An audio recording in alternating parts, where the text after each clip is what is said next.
This next combination is another where mobility meets muscle. We're doing 2 minutes of slow eccentric isometric, 3 to 4 seconds down, 1 to 2 second pause in the stretch position with a dumbbell pullover with the upper back and head on the bench to extend the range of motion. Also get the glutes going, core, and then we go into a final minute of normal tempo, partial range of motion, chest supported rows on the bench. So you want to have your dumbbells ready.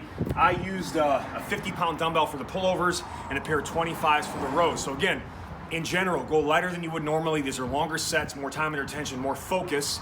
You can always go heavier from round to round or workout to workout, but I don't want you having to only get a couple reps and do a lot of pausing. You'll lose the effect of this workout. Go lighter, trust me. All right, so this first movement is, again, really gonna help improve the shoulder mobility. The big focus is, as always, you gotta listen to your body. When we do the pullover, we're gonna kind of make a diamond shape, pressed into the inside portion of the bell. So you need a bell that's thick enough that allows you to get like this and kind of the, that's also the Hova shape, right? For those that are from New York. Hova, right? Jay-Z? I think so, anyway. But yeah, that's how I want to get locked in. You want a slight bend in the elbows. Naomi is literally from the Bronx and she couldn't answer that question. I'm very disappointed.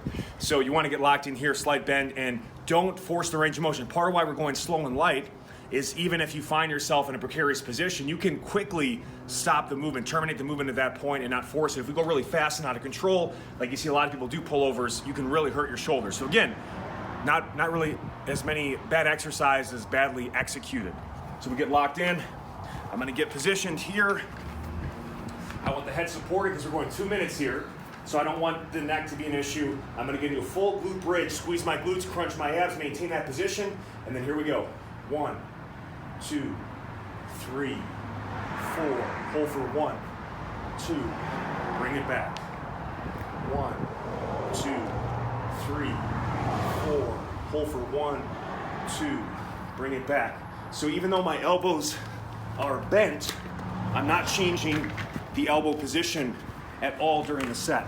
It's locked in that bend, just like when you do a single leg hip hinge, the knee is flexed, but it's locked in that flex position and not moving, so all the motion is through the hip, now all the motion is through the shoulder. So big stretch in the lats, big contraction, get that mind-muscle connection going.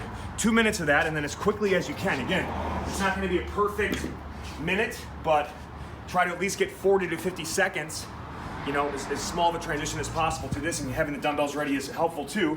If you really wanna take any sort of, you know, momentum out of the movement, go like this. Just get here, and then all we do is, it's partial because the bench will never be high enough, especially if you have longer arms to get full range, so we can really just dial in that top 3/4 or top half of the movement, and don't over pull.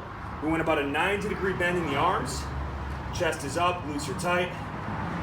Squeeze, control, all right? And then if you really need the support, you can just drop the feet, and you might even need that towards later rounds or halfway into the set in order to continue, but you've got option that way. But really, you take a lot of the danger with many back movements, particularly bent over rows where it's swinging, you're overly loaded, your spine is flexed.